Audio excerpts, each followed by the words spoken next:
Hey guys, tonight we ride straight into the smoky, gritty, and occasionally questionable kitchens of the Wild West, where saloons served up mystery meat, outlaw stew, and enough black coffee to wake the dead. So, before you settle in, take a moment to like the video and subscribe to the channel. It helps a ton and makes sure you never miss another strange, savory story from history. And let me know in the comments where you're tuning in from and what time it is. It's always fun to see who's listening while the world sleeps. Now, dim the lights, maybe turn on a fan for that soft background hum, and let's ease into tonight's journey together. Because in the old frontier, breakfast wasn't just the most important meal of the day. It was often the last thing cooked before a gunfight. The roast that built a reputation. A tale of buffalo roast. The first thing you noticed was the smell that hit you before the swing doors even creaked open, before your boots scuffed the warped floorboards, before your hand reached for whiskey or your eyes adjusted to the flickering lamplight. It was meat.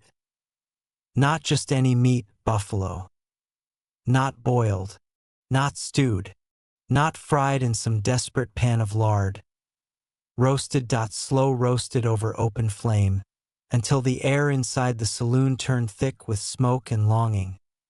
They served it only on Fridays at the Silver Horn, the only saloon between Cheyenne and the Devil's Backbone Ridge that boasted a whole spit pit behind the bar.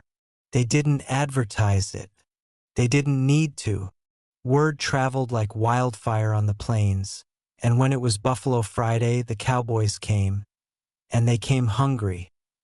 Behind the bar stood Luther, half man, half legend, known for his handlebar mustache and the hunting knife he wore at all times. Not for fighting, but for slicing. Luther didn't just cook buffalo, he delivered salvation by the slab. That night, the fire was low and hot. The meat was basted every half hour in a mix of fat, wild sage, and coarse salt, and the line was already forming.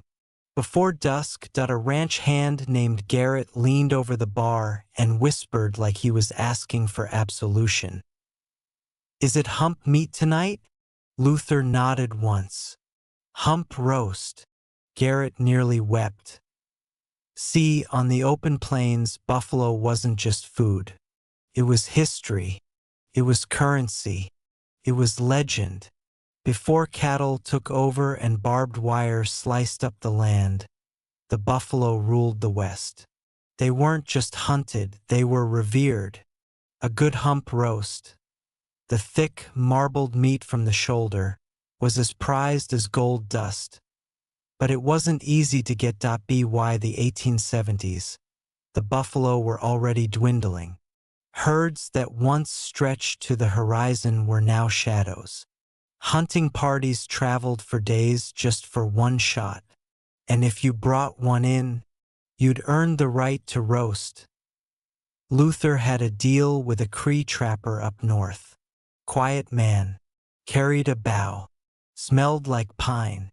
He'd show up once a month with cuts wrapped in leather and tied with twine. No small talk, no handshake, just meat and nods. That week, Luther had a roast the size of a saddlebag. He rubbed it down with dried herbs, salt, and bear fat. Let it sit overnight. Then set it on a spit he'd welded himself from iron rail spikes. The fire was oak and mesquite, low and patient, turning the roast slowly over flame until the skin crackled and the fat hissed. By nightfall, it was ready. He carved it thick. None of that paper slice nonsense. A Luther slice was 3 fingers wide and as long as your palm. He laid it across tin plates beside a ladle of pan gravy and a slab of roasted potatoes. No garnish. No flair. Just honest, red meat, glistening with its own glory. The first bite was a revelation. It wasn't like beef. It was darker, richer, with a deep, earthy flavor. like the prairie itself had been cooked into every fiber. Tender if cooked right, powerful, even when chewed slow. A man from Denver chewed and muttered, "Tastes like thunder and forgiveness." No one questioned it. The buffalo roast had rules. You didn't insult it. You didn't drown it in sauce. And if you were lucky enough to get the end piece with all the char and crust, you shut up and said thank you. That night, a gambler from St. Louis tried to cut the line. He claimed he was starving and had important guests. Luther looked up from the roast. "You think you're the first hungry man in here?" The gambler stammered. "But no one cuts in line for buffalo," Luther said. The room went quiet. Even the roast seemed to hold its breath. The gambler backed up. Fast. That was how serious folks were about this meat. It wasn't just a meal. It was a ritual. Some drank whiskey with it. Others sipped black coffee. A few just sat there, eyes closed, chewing slow like they were trying to remember a song their mother used to hum. A boy asked, "Why's it so special?" An old cowboy, boots worn, coat patched, face like aged leather, leaned in. "Because it's the last thing that still tastes like the West." The boy blinked. "What do you mean?" "Everything else got changed," the cowboy said. "Beef's from Kansas. Chickens come in crates. But buffalo? That's still wild. Still full of thunder. You taste that, and you remember what this place was before fences and trains." The boy nodded, took another bite that didn't speak again for a long time. By midnight, the roast was gone. Just bones and drippings and the quiet satisfaction of a room full of men who'd eaten like kings. Luther wiped his knife, set it down, and finally poured himself a drink. "You ever roast beef like that?" someone asked. Luther shook his head. "You roast beef like that, you end up with beef. You roast buffalo like that, you end up with a story." And sure enough, they told stories of hunts that lasted weeks, of near misses and lucky shots, of sharing the meat with men who didn't survive the winter, of sitting by the fire with your belly full and the world quiet for once. Buffalo roast didn't just fill you up. It reminded you why you came west in the first place. Sweet like home, heavy like history. A tale of biscuits and molasses. It was just past sundown when the regulars drifted in. Boot steps scuffed across warped floorboards. Saddles creaked as they were dropped near the stove to dry. Rain tapped at the saloon's windows, slow and steady, like a nervous traveler asking to come inside. The piano was quiet, cards hadn't started yet. But there was one sound, soft and unmistakable, coming from the back kitchen of the Long Fork Saloon. The sound of biscuits sliding off a hot cast-iron skillet, followed by the slow glug of something thick being poured from a jug. Not gravy, not lard molasses. Miss Ivy was behind the stove that night, and when Miss Ivy cooked biscuits, folks listened. She wasn't a woman of many words, but her food spoke volumes. Her biscuits were born of ashes and poverty, made from flour, salt, baking soda, lard, and whatever love was left at the end of a hard day. Baked in a Dutch oven buried in coals. No fluff, no butter, no silver spoon nonsense. And when she had molasses, Lord, help you. The stuff was black as sin, slow as mercy, and sweet enough to make a grown man forget the taste of war. It wasn't syrup, it was survival sugar. Kept in a heavy glass jug she guarded like a Bible. No cork, just a scrap of cloth tied with a leather string. She poured it over the biscuits with care. Each one got a swirl. No more. No less. "First batch is ready," she called out, and the bar practically tilted. First through the door was Marshall Dunn. 6 feet of silent law, boots like anvils. He didn't even wait for a plate. Just grabbed one straight from the tray, burned his fingers, and bit down like he hadn't eaten since Tuesday. "Still got that kick," he muttered, mouth full. Ivy smirked. "You mean the baking soda?" He shrugged. "I mean the part that tastes like something mattered today." Next came Josie and Pearl, the saloon girls. Tough as rope, sweeter than they let on. Each took a biscuit, dunked it straight into the molasses jar, which would have gotten any man killed, and sauntered off to their corner with smug satisfaction. "This better than dessert in St. Louis?" Pearl said, licking her fingers. "That's 'cause it is dessert," Josie replied. "And breakfast. And dinner. Out west, biscuits and molasses weren't some dainty treat. They were currency. The kind of thing you made when the chickens stopped laying and the beans ran out. When the only thing in your cupboard was flour, a little salt, maybe some spoiled milk, and if you were blessed by fortune or a delivery wagon, a jug of molasses."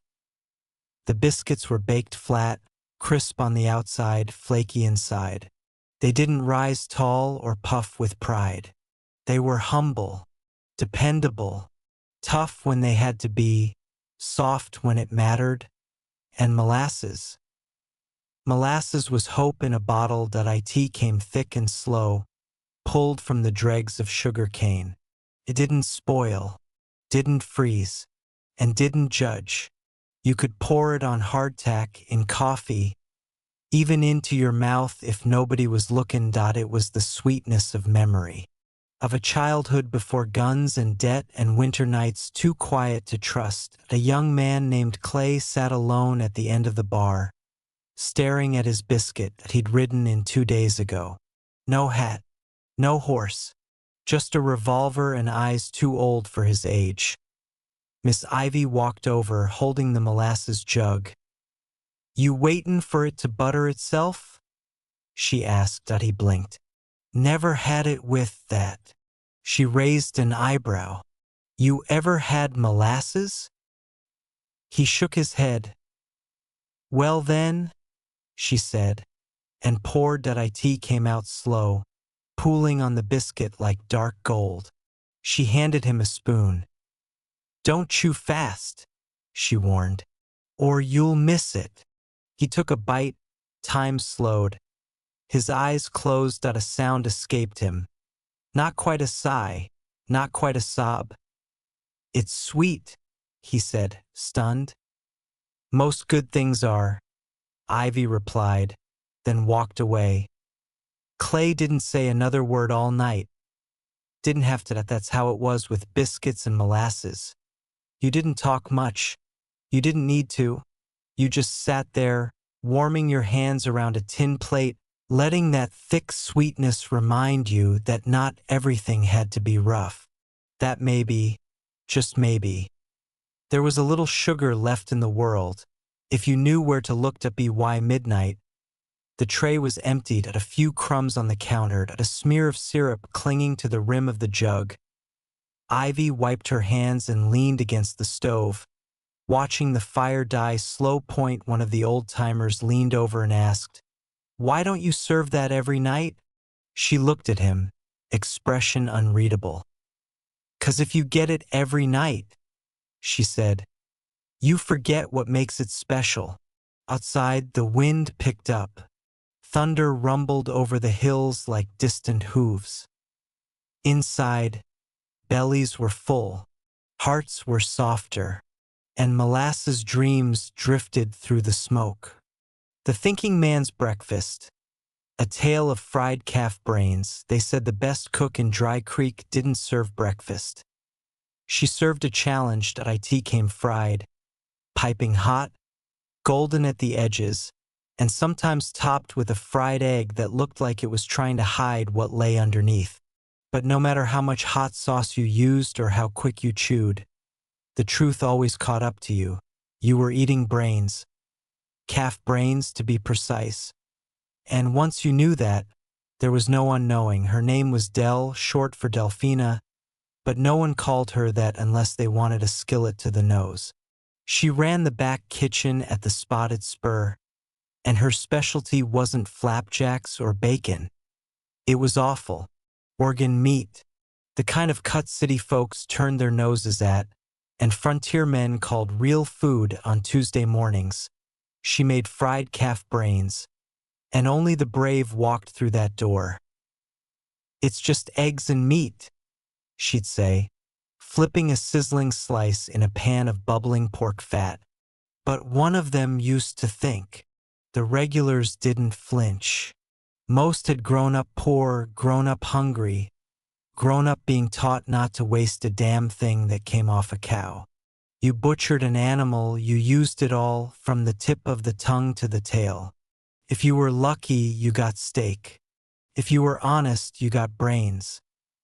Del battered them light. Flour, salt, pepper, sometimes a pinch of paprika.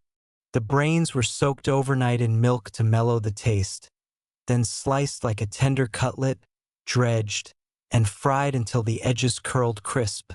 She served it with onions, always onions, and sometimes a dollop of mustard or a splash of vinegar. The texture? Creamy. The flavor? Subtle. The experience? Unforgettable. Point. One morning, a new man wandered in, slick boots, polished hat, and a mustache too clean to trust.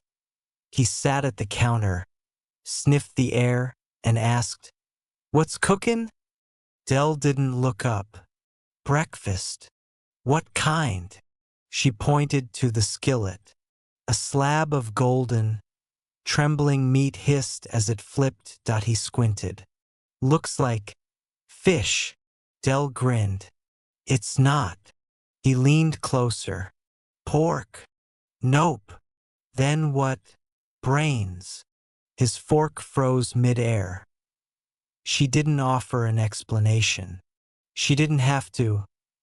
Around him, men and women of all stripes were chewing thoughtfully, not quickly. You didn't wolf down brains. You pondered them, let the flavor sit behind your teeth, considered what the animal might have dreamed about before you dredged it in flour. The stranger set his fork down. "I don't eat that," he said. Del raised an eyebrow. "You eat sausage?" "Well, sure." "You eat bacon?" "Of course."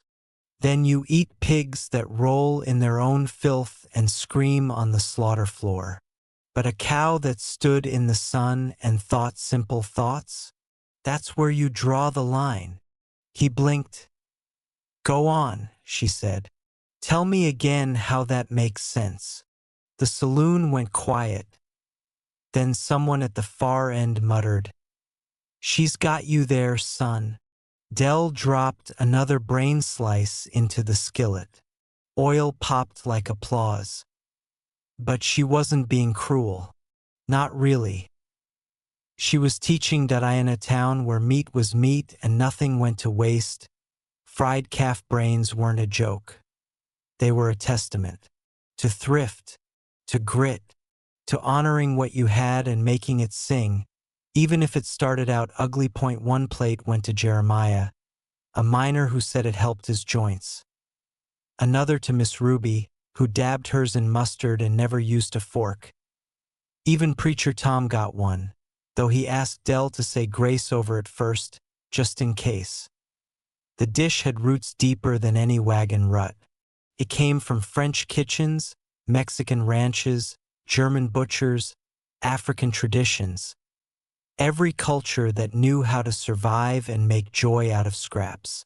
Del didn't invent it. She just perfected it.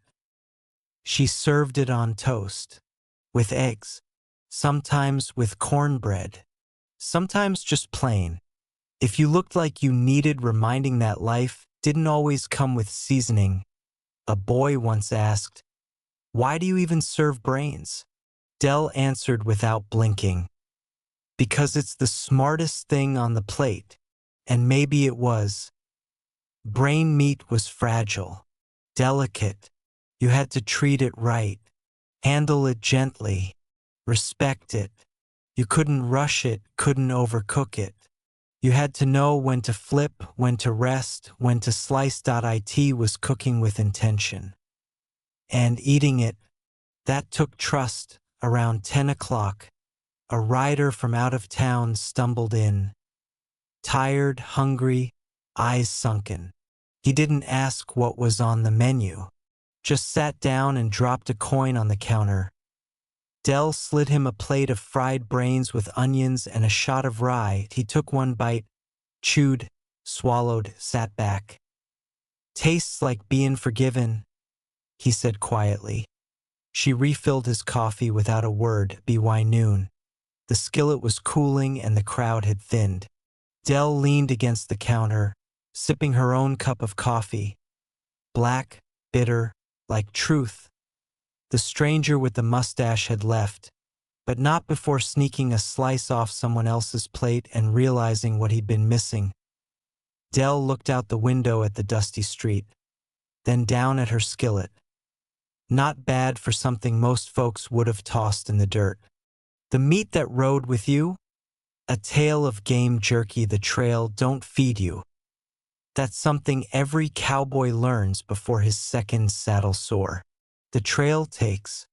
It takes your strength, your patience, your warmth, and if you're unlucky, your horse and your hope.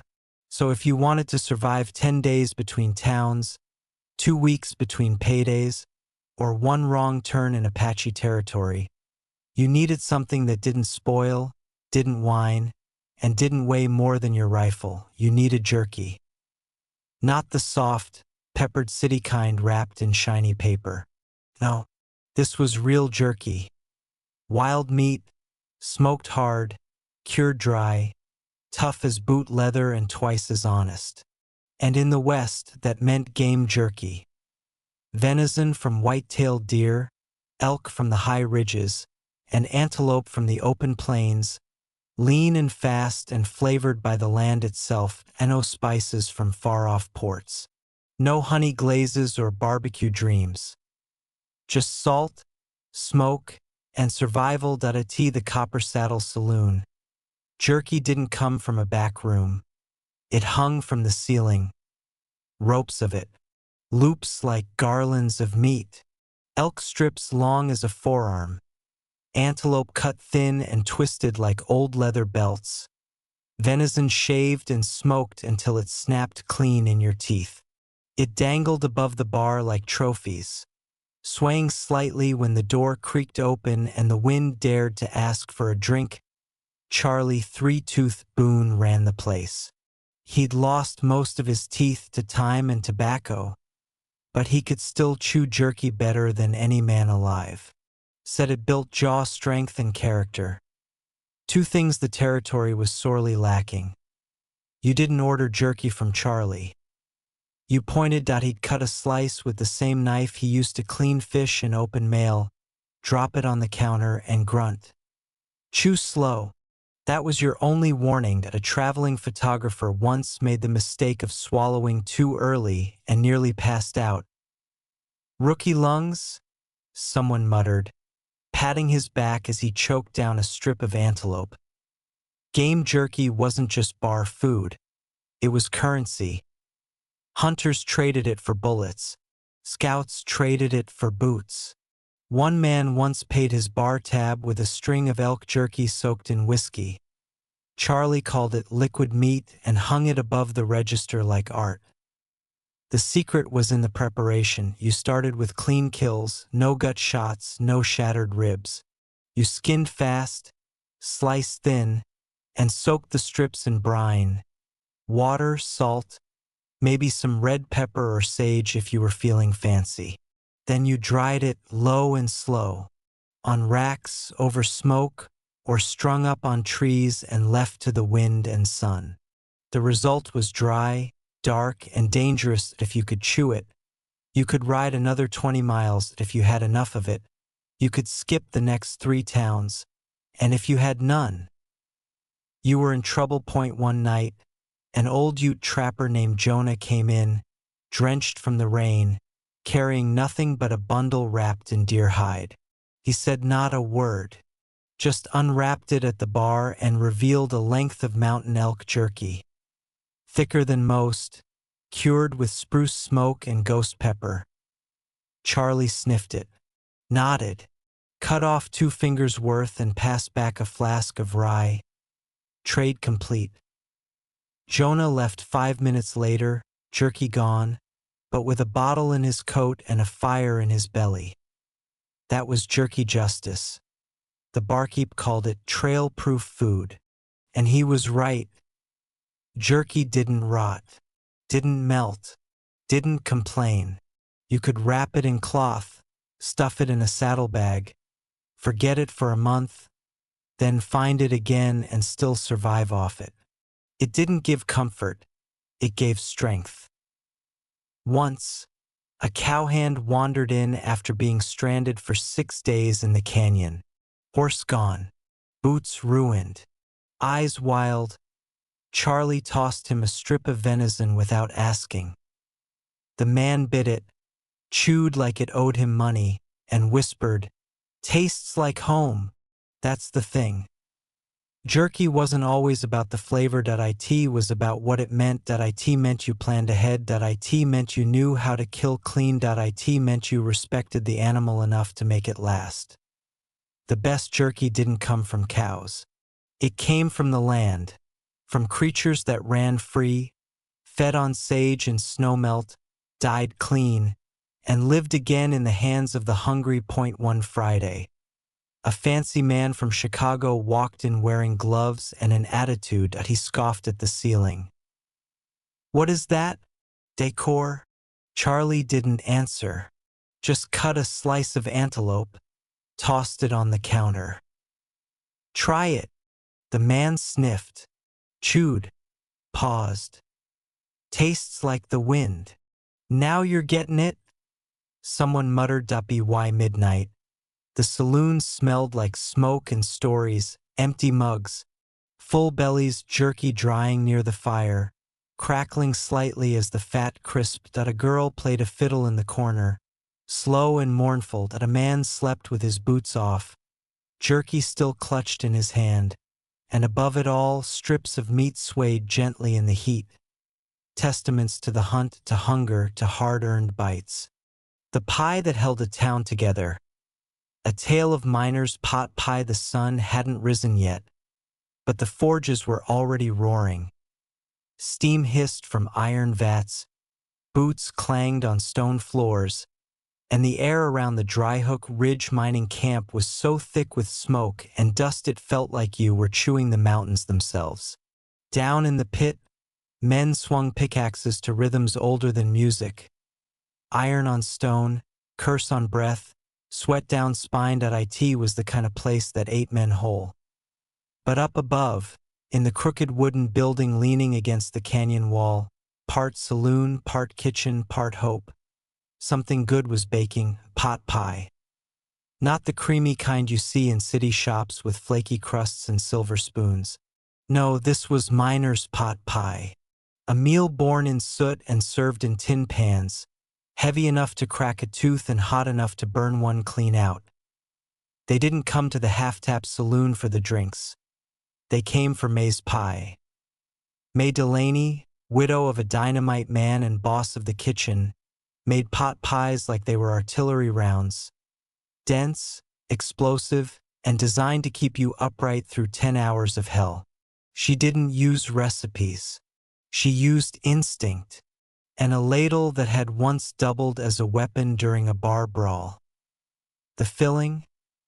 Whatever she had, beef when the butcher didn't cheat her, rabbit when the traps were lucky, squirrel if the kids came back from the woods with blood on their boots. Carrots, onions, turnips, not chopped pretty, just hacked enough to fit. The gravy? rich, dark, made from pan drippings, burnt bits, and thickened with flour and curses. And the crust. Oh, the crust. Some days it was biscuit dough, others leftover bread mashed into a lid. Flaky wasn't the goal. Durability was. It had to hold up in a lunch pail or over a coal fire, survive a tumble down a shaft, and still be edible after. She baked them in rows, 20 at a time, in blackened cast iron pans, pulled from the fire with tongs and slapped onto the bar without ceremony. "Eat it hot or go home," she'd say, and they listened up by 7 a.m. The line would stretch out the door to by 8 a.m. The pies were gone to by 9 a.m. Miners were already scraping the tins with dirty fingers, licking gravy from their knuckles like it might tell their fortune. One morning, a fresh-faced miner named Eli came in, still wearing his eastern coat and carrying a pickaxe that had never met rock. He stared at the line, confused. "What's everyone waiting for?" A grizzled man behind him replied. "Breakfast. Looks like dinner." "Boy," the man said, "around here we don't separate the two. You either eat something that sticks, or the mountain eats you." Eli finally reached the front and met May. "What kind you got today?" he asked. She stared him down. "Meat and hope." He blinked. "That'll be 2 bits." He paid, sat, opened the tin pan, and met his first miner's pot. It didn't look pretty. The crust was scorched in spots. The gravy oozed out like lava. A chunk of meat poked through like it was trying to escape. He took a bite. Then another. Then didn't stop until the pie was gone and his shirt was stained and he had forgotten every polite thing his mother had ever taught him about table manners. May leaned over the bar. "You alive?" He nodded. "Barely. That was enough." He nodded again. That was the whole point. Miner's pot pie wasn't about flavor. It was about fuel. It was about giving a man just enough strength to swing metal into stone, drag out sacks of ore, and crawl home again without falling apart. It was about sustaining, not impressing. Still, folks did talk about the flavor, because May had a way. She spiced her meat just enough, tossed in garlic when she had it, sprinkled in herbs from a cracked jar passed down from her great-aunt who had once made stew for Union soldiers. Her gravy always had bite, her crust always had chew, and somehow every pie felt like it had been made for you. Some said it was magic. Others said it was just bacon grease and salt. Both were probably right. On Sundays, when the mine ran quiet, May would bake a big one. A single massive pot pie the size of a wagon wheel, filled with everything left over from the week. Chicken, pork, goat once, potatoes, beans, chopped carrots, black pepper enough to bring tears. She served it by the slice, and when it ran out, she locked the kitchen and went home. One Sunday, a prospector named McCoy tried to sneak back in for seconds. She caught him with a spoon in his hand. "May," he said, "I'm not stealing. I'm just surviving." "Then you better survive with that spoon up your nose," she said, and kicked him out. He brought her flowers the next week. She didn't forgive him, but she gave him a pie, because that's how it worked. May didn't just feed the town. She held it together. When a man broke his leg in the pit, she sent him pie. When the preacher lost his voice, she baked a version with extra sage. When a widow couldn't afford dinner, she got a pie wrapped in newspaper, no questions asked. And when the town doctor tried to tell her it wasn't healthy to eat so much crust and fat, she handed him a spoon and a tin and said, "Try and stop." He didn't. That night, as always, the saloon filled with tired men and tired women, boots kicked off, hats in laps, bellies full. The poker table stayed quiet. The drinks flowed slow. And May, she sat at the back, rolling dough for the next batch, sleeves rolled up, smile just barely visible through the steam.